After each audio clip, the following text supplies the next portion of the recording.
Hello, everybody. This is Renault once again, and as you can clearly see, today I am going to see what a sample game of the first two turns with two players would look like. And so on the left, we have a crane deck with 6 personal honor. 6. And on the right, we have a mantis deck with 3 personal honor. 3. And so this is how it looks like. So when there are two players. So again, this is player 1 and what they see. This is player 2 and what they see. As you can see, the person who goes first, it's lit up a little bit differently than player 2.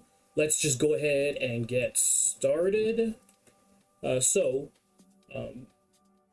1, dynasty phase. Or not dynasty phase, event phase. From left to right, reveal everything face up. There's technically no events phase in the sun and moon, so you just have to do that manually. And remember, cards flip from left to right normally, but sun and moon just doesn't have that established. So let's go left to right. Welcome home, gain 3 honor. 1, 2, 3. That immediately gets discarded. Watch as it refills. Now, as you can see, as things happen, as I do things on player 1 side, player 2 can see it over here. And so that flipped, and now this flips, and this flips. And again, you can see how things are flipping over there. This is how player 2 sees things. So, oh, and by the way, my stronghold is Kosat and Shiro. Gold and honor producing holdings cost 1 less gold for you to a minimum of 1, but cannot have their gold cost change in any other way. So anyway, so my turn 1, I have no limited actions. So I'm going to pass on my limited actions. You hear that little noise? And now look, it's player 2's turn. And see how their screen has lit up a little bit? And this one's grayed out a little bit? Because now my stuff is all lit up. I also don't have any open actions, so I'm going to go ahead and pass. Now, that's it. We're done. No attack phase, obviously. So we'll just go on to the next thing. No attack phase. On to my dynasty phase, and you can see it says their dynasty. So you know exactly what's going on. So, yeah, during my dynasty phase, I will pay 4 gold, buy this trade hub which costs 2 because my gold and honor producing holdings cost 1 less.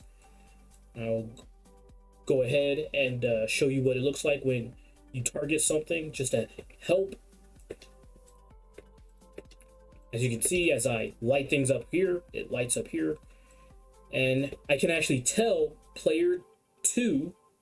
So player 2 can see this holding is buying, or this stronghold is buying this holding. Boom. Oh, a little. Sorry, that's not an F. That's not a thing with sun and moon. My encoding has been overloaded, and it says that I should consider toning down my recording session. And that's something I will probably wind up doing later, but not now. Anyway, my stronghold paid for that. Moving on. So I'm going to discard this, refill my province, and discard this guy. Refill my province. Again, once you get the natural flow of things, it'll go a little bit faster. So that's the end of my dynasty phase. And then I have 1, 2, 3, 4, 5. I just drew 1 card, 6 cards in hand. If I had more than 8, then I would discard, but that's not where we're at. So, done. And now look, everything flips for player 2, and it's player 2's turn. So, this is kind of terrible. And it kind of forces you to do things proper, otherwise the other player will call you out. I have no limited actions. Player 1 has no limited actions. Player 2 has no attack phase, so it goes straight to Dynasty. Again, going to light it up just so that this is for the benefit of your other player. They can see exactly what's being paid for. 1, 2, 3, 4. That costs 2 again. As a reminder, you cannot gold split in gold edition, and these are 2 gold edition decks. This card, so the small farm, has a 0 gold cost, so it will come in for free. Stop targeting that. And I said that that turn was kind of terrible. It's not so bad. My Dynasty phase is done. I am not going to discard anything because I have a spell and a Shugenja. Alright. If I had more than 8, we would discard, but boom, we're done. Now, again, it's player 2's turn. And you can see how it works here. So, again, no limited actions. No open actions. No attack phase. Go straight to Dynasty. This is going to be used to pay for that. Paying 4. This only costs 1. Bring that into play. And Trade Hub, I will pay 2 to bring into play Otomo Tanehi. Now, Otomo Tanehi gain 1 honor when Tanehi enters play. And he costs 2 gold. That produces, I'll Trade Hub to produce 2 gold. So I'll gain 1 more honor. Boom. I am actually going to discard him and refill the province. And boom, I'm done. And then it's player 2's turn. Let's see. Man, I'm really unhappy with this. I should have discarded. Discard aggressively, people. I should have discarded him. Anyway, no limited actions. No open actions. Just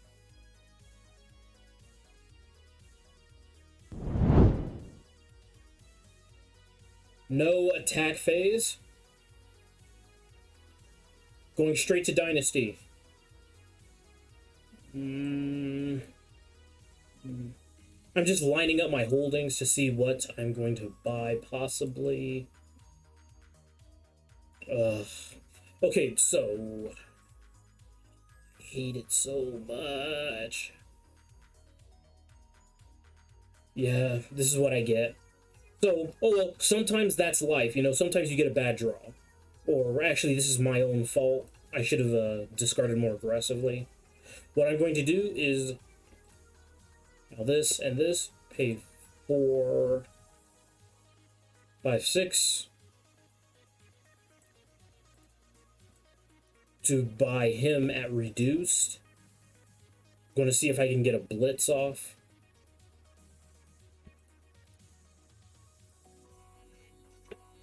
This is going to come in for free because, again, it has a 0 gold cost.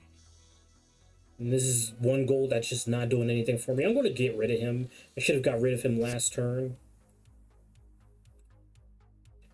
Boom. And now I'm done. Start of turn 3.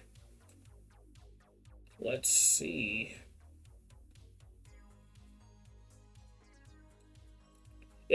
It's a little bit scrunged up just because of I have 2 sun and moons on 1 display, so it's not normally like this. Obviously, you can expand it to your heart's content, but I just want people to see player 1, player 2, so that you guys can just understand what's going on. So,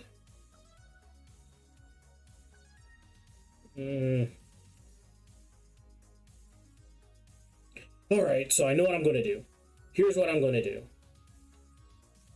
I'm going to lobby for the Imperial favor. I have 10 honor, he has at least one personal honor, so he's going to take the Imperial favor. The Imperial favor, political limit. If you have higher family honor than each other player, bow your performing personality with one personal honor or higher to take the Imperial favor. I am taking the Imperial favor. And Crane do that pretty often. And so this is just a token. And when the Crane takes it, you can see how it turns a little bit. The Imperial favor, discard the Imperial favor and a card to draw a card. Discard the Imperial favor to target an attacking enemy personality. Move him home. Now, this is the basic Imperial favor. Because I have a wind, I also have this ability. Discard the Imperial favor to draw an extra card during your next end phase. So what I'm going to do is discard the Imperial favor. I'm going to put it back here. When you put it in the middle of the board, because I think, yeah, if I move it too far over, it assumes that the other player has taken it, but when it's right in the middle-ish area, it's got a neutral color. So I'm going to discard the Imperial favor, and I will, bam, discard the Imperial favor to draw an extra card during your next end phase. Now, it could be that he's going to attack me, but I'm not worried about losing provinces because I'm the Crane. Crane lose provinces all the time. It's a matter of course. Anyway, I don't have any other limited actions. Does player 2 have any open actions or limited actions? Nope. Moving on to the attack. Bao Atomo Tanehi is not going to take a province. So I will not declare an attack. Again, it's never a good idea to jokingly declare an attack because you never know what your opponent might have. So don't even pretend. So I'm going to go straight to Dynasty. Now, bow the trade hub to discard an item, spell, or follower from your hand when paying for an item, spell, or follower. Reduce 2 gold plus the focus value of the card discarded.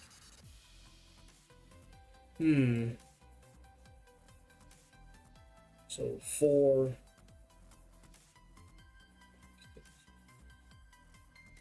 I'm probably going to remove the trade hubs, to be honest, because I've been playing it wrong. I thought you just discarded a item, spell, or follower just to produce extra gold, but it's only when you're paying for an item, spell, or follower. And so that's huge because that means you can't use it during your Dynasty phase. But I need the Shadowlands personality. So 4, 5, 6, 7, 8, 9. I'm gonna pay way too much to get Yoritomo Kumiko into play. So yeah, trade hubs are coming out of the deck. I don't have anything else. Actually, you know what? I will not buy her. Instead, 1, 2, 3, 4.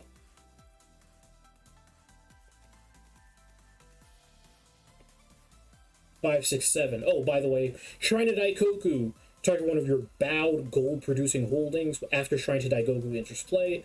While the shrine is in play, that holding produces 1 more gold when bound to produce gold.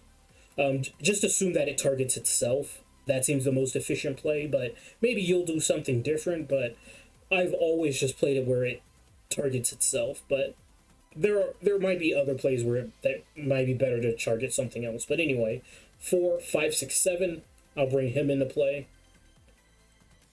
Bow trade hub to produce 2 gold. I'll bring into play the marketplace. And this town ain't big enough for both of us. Sorry, she's way too expensive. I can't be buying all these Shadowlands personalities. Anyway, moving on to my Dynasty phase. 1, 2, 3, 4, 5, 6, 7, 8. I do not yet have to discard. Actually, I do have to discard because I draw an extra card during my end phase. And then I discard a card. I am going to go ahead and discard. Sorry, I've got to make this a little bit bigger. What did I draw? What are you? What are you? Ugh. Like I said, let's just maximize this. Okay. Okay, Monkey House Guard. Do I want to keep him? He does have 4 focus value. I'm going to go ahead and get rid of this. Because now I have 1, 2, 3, 4, 5, 6, 7, 8. I had to discard a card because this was my 9th card. That's okay. It's worth it to optimize the deck. And I am done. Now my Mantis. Let's see what we got. Oh, hey, look. A port.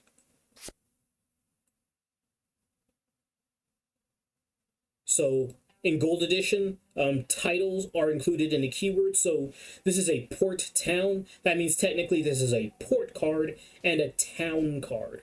Now there are several cards that key off of ports. I don't happen to have any of them around, so you can't see what I'm talking about. But trust me, there are cards in the deck that key off ports, and Port Town is a port. Anyway, I have... Am I going to blitz? Am I going to blitz? Hold on, I'm just going to maximize this. Am I going to blitz?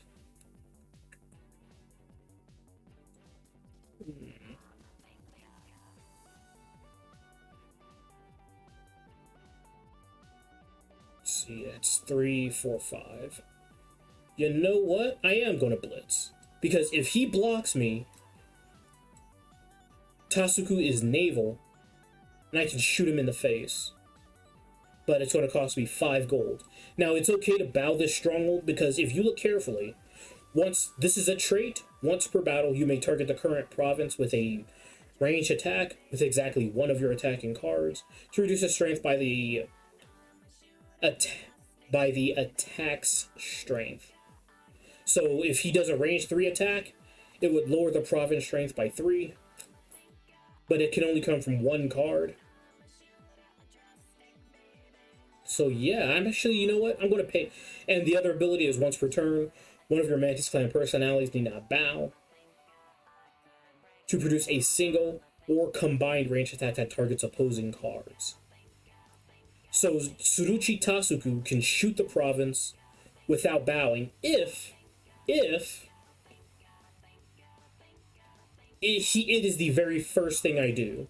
So what I'm going to do is pay for 5 and attach the Jade Yari. So 1, 2, 3, 4. I have 4 force. I will shoot. I have the potential to shoot the province, lower its strength by 3. 3 minus 5 is 2. I have 4 force. If I shoot the province, I'll take it. If he blocks me, I can just shoot him with... I can declare naval and either shoot him with my Jade Yari or shoot him with Tasuku. So either way, it's all good. This is a comfortable attacking position. One last thing I want to point out. Yeah. So you need presence when you discard the Imperial Favor. Basic, so once I shoot him, he can't discard the Imperial Favor to send me home. So this is a safe blitz attack.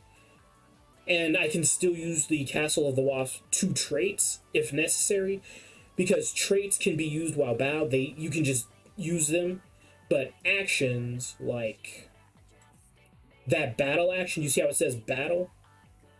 That's a battle action, and so if he were bowed, I would not be able to use it, but you can see carefully, these are traits, so Castle of the Wasp can use their abilities bowed. So let's go on to the next step. Hold on.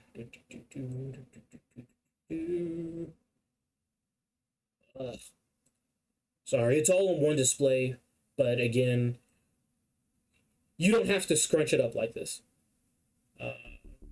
I have no open actions on this deck. So I'm going to pass and then go into attack. Yes! Assigned attackers! Now I haven't assigned an attacker in a long time, so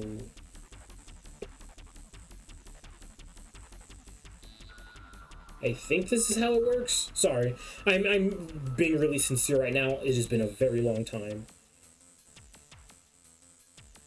Okay, so I've assigned my attackers, assigned defenders, and Nobukazu is 1, a coward.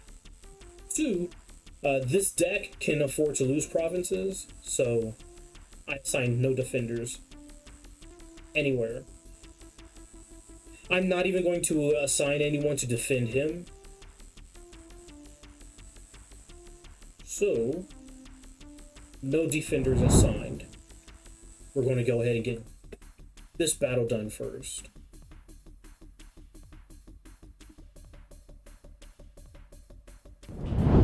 Engage action. I will declare naval. And once per battle, bow Tasuku for range 3 attack. Tasuku need not bow if you have taken no battle or open actions yet this battle, or if the target is controlled by a player whose wind is Totori Cesaru. Oh, his wind is Totori Cesaru, but that did not factor into my decision making. Tsunuchi Tasuku is going to do a range 3 attack. He does not need to bow to lower the province strength by 3. No, I am not removing the card from the game. So I'm just going to highlight that I'm doing a ranged attack here, but Mantis are one of the few people who can routinely target provinces, so doesn't like that. Oh, I also want to point out, this is a little bit of an error. It's making it seem like the Crane get the first engage action. Oh, I get the... Okay, so I have... Crane has no engage action, so I messed that up a little bit. I'm sorry. But for an engage action, I'm going to go ahead and shoot the province. With a range 3, he does not need to bow, because it's the very first action. It is pretty accurate in keeping track of when 2 people pass consecutively. I have no engage action. Do I have another engage action? No, I do not have another engage action. Now,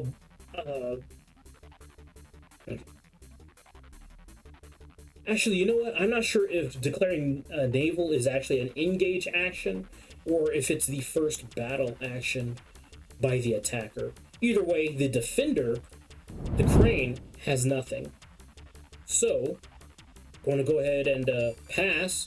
I've lowered the province strength by 3, so the province strength is 2. Like I mentioned earlier, I have 4 force.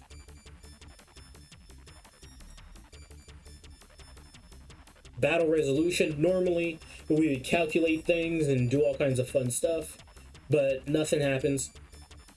And you do have to technically do the other battles as well.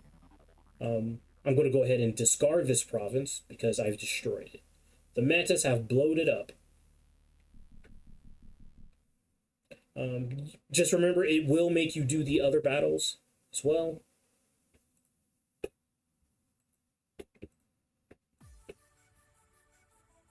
Highlighting that. Engage. Nothing happens. Nothing happens. Nothing happens. Nothing happens. Nothing happens. Yeah, I don't know how to skip this part and make it go faster. But one thing I do have to say is that in real life, people might accidentally make errors. So Sun and Moon, although there are some accidents that you can have, it's actually pretty good at preventing that. And so anyway, after battle resolution, he bows. I messed that up a little bit, but come on. If player 1 would have called me out if I messed that up. So anyway, I'm getting rid of these guys. Sorry. I really need some gold. And going to Dynasty, I discarded. I have nothing else to buy.